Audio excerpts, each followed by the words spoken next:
Interesting बात तो ये है कि ये तलवार को नल नाम के कैरेक्टर ने बनाया था और नल को हमेशा वेनम से भी रिलेट किया जाता है और अगर ऐसा हुआ तो ये बहुत ही सैड डेथ होगी। कैसे हो दोस्तों, वेलकम टू एक्सप्लेनेशन। तो थॉर लव एंड थंडर का फुल ट्रेलर आज सुबह सुबह सामने आ गया और इसमें हमें गॉर द गॉड बुचर की फर्स्ट लुक भी देखने को मिली और जैसे कि बताया जा रहा है कि ये अब तक का सबसे बेस्ट MCU विलन होने वाला है। क्रिश्चियन बेल का गॉर द गॉड बुचर तो कुछ ही सेकंड्स के लिए हमें देखने को मिला, लेकिन इन कुछ सेकंड्स में ही क्रिश्चियन बेल के इस कैरेक्टर की परफॉर्मेंस बहुत ही ज्यादा कैप्टिवेटिंग लगी। गॉर द गॉड बुचर पर और बात करें उससे पहले शुरू करते हैं थॉर लव एंड थंडर के ट्रेलर एक्सप्लेनेशन को।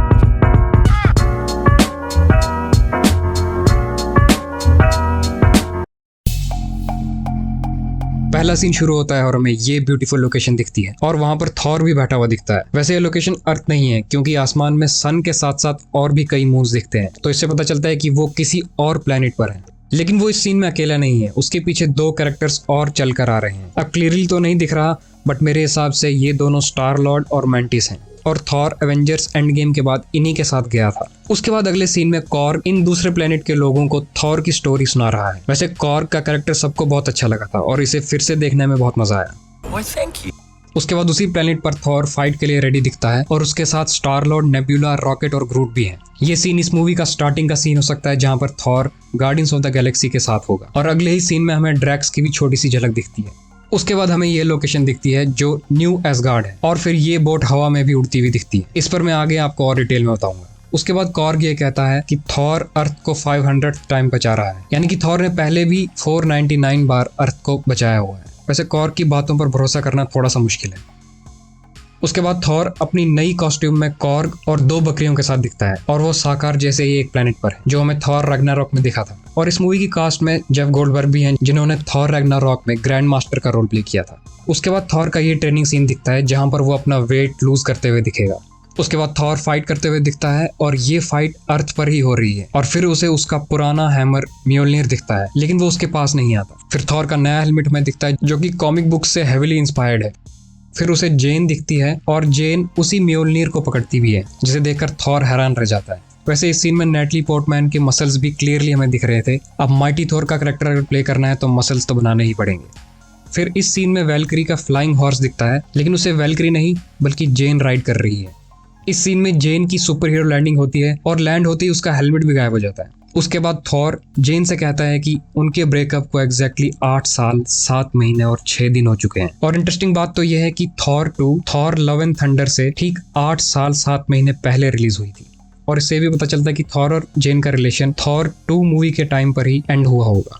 और इस सीन में अगर आप नोटिस करोगे तो जेन के बाल डार्क ब्राउन से ब्लॉन्ड कलर के हो चुके हैं और ऐसा शायद इसलिए हुआ होगा क्योंकि अब उसके पास थॉर की पावर्स आ चुकी हैं और थॉर की पावर्स आने के साथ साथ शायद उसके बालों का कलर भी चेंज हो गया हो। उसके बाद थॉर और वैल्करी ओलंपस जाते हैं और यहाँ पर वो दोनों ज़्यूस से मिलने जा रहे हैं, जिसके बारे में मैं आपको आगे और बताऊंगा। उसके बाद क्रिश्चियन बेल का डायलॉग आता है और वो हमें एक अजीब सी जगह पर दिखता है और शायद यहीं पर गॉर द गॉड बुचर रहता होगा। इस डायलॉग में वो कहता है कि the only ones gods care about is themselves और इसका सीधा सा मतलब यही है कि वो गॉड से तंग आ चुका है और उन सभी को मारना चाहता है। फिर गॉर की तलवार भी दिखती है जिसका नाम है नेक्रोस्वॉर्ड। इंटरेस्टिंग बात तो ये है कि ये स्वॉर्ड या तलवार को नल नाम के कैरेक्टर ने बनाया था जो कि एक सिम्बियोट गॉड था और नल को हमेशा वेनम से भी रिलेट किया जाता है।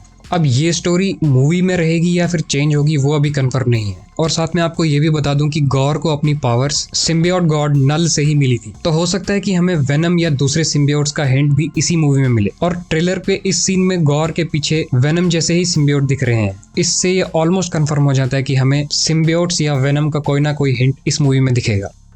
फिर अगले सीन में गॉर की पहली ऑफिशियल लुक दिखती है जो कि बहुत ही ज्यादा अमेजिंग लग रही थी। बहुत से कॉमिक बुक फैंस नाराज थे क्योंकि गॉर की कॉमिक वाली लुक इस मूवी की लुक से बहुत ही ज्यादा अलग थी, लेकिन मेरे लिए तो इस मूवी की गॉर की लुक बहुत ही ज्यादा अच्छी है।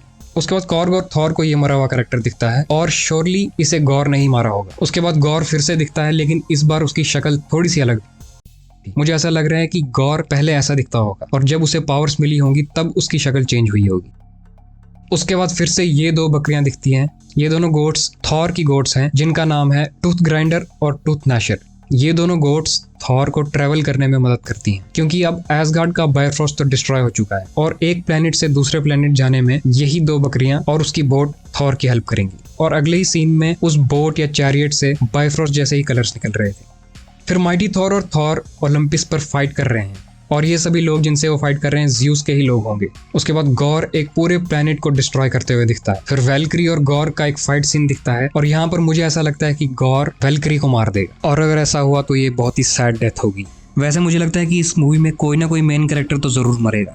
फिर गॉर द गॉड बुचर और थॉर का फेस ऑफ दिखता है और यहीं पर उनका एपिक बैटल भी हो सकता है, जिसे देखने में बहुत ही ज्यादा मजा आने वाला है। वैसे इस सीन में कलर्स बिल्कुल भी नहीं दिख रहे। हो सकता है कि शायद वो किसी ऐसे प्लेनेट पर होंगे जहां पर कलर्स रिफ्लेक्ट नहीं करते हों। उसके बाद ज़्यूस की फुल लुक दिखती है और एक बहुत ही फनी सीन के बाद ये ट्रेलर एंड हो जाता है। लेकिन वो सब आखिर ज़्यूस के पास क्यों गए होंगे, इसे तो अभी तक सीक्रेट रखा गया है। शायद वो गॉर को हराने के लिए ज़्यूस की हेल्प लेने गए हों, या फिर थंडर और लाइटनिंग की पावर्स को और बढ़ाने के लिए ज़्यूस के पास गए हों, क्योंकि ज़्यूस को God of lightning and thunder भी कहा जाता है। ये ट्रेलर बहुत ही माइंड ब्लोइंग था और मूवी उससे भी ज्यादा माइंड ब्लोइंग होने वाली है। गॉर और थॉर की फाइट एमसीयू की one of the best fight scenes में से होगी, और अगर क्रिश्चियन बेल जैसे एक्टर ने ये कैरेक्टर को चूज किया है तो कुछ ना कुछ बात तो होगी ही इस कैरेक्टर में। Thor love and thunder release होगी 8 जुलाई को, और तब तक हमें शायद एक और ट्रेलर देखने को मिल जाएगा। अब देखना यही कि ये मूवी एमसीयू के फेज 4 को किस डायरेक्शन में ले जाती है। आपको गॉर द गॉड बुचर का लुक कैसा लगा, मुझे कमेंट्स में बताना। तो आज की वीडियो में इतना ही दोस्तों। अगर आपको ये वीडियो अच्छी लगी तो लाइक जरूर करना, और ऐसी ही और भी इंटरेस्टिंग वीडियोस के लिए चैनल को सब्सक्राइब करना मत भूलना। तो मिलते हैं अगली ऐसी ही इंटरेस्टिंग वीडियो में। तब तक के लिए take care and keep enjoy.